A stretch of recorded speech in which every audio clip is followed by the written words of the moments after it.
जिंदगी के छोड़ नहीं दोगे।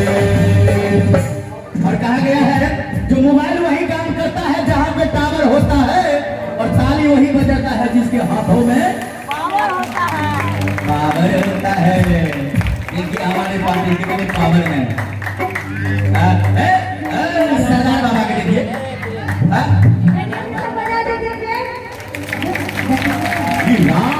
हमारा हाथ में चाय क्यों लगी हो? जियो से जोरदार ताली बजा के भोला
भूतपूर्व सरपंच जी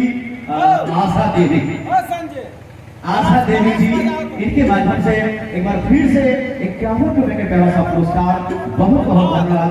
बोले शंकर भगवान की, शंकर भगवान की जय, कृष्ण कन्हैया लाल की।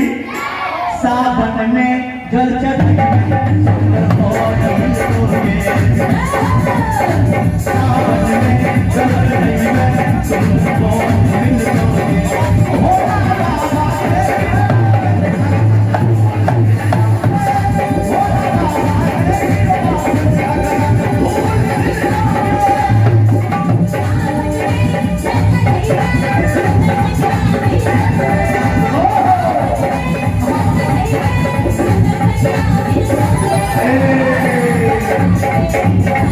Hey!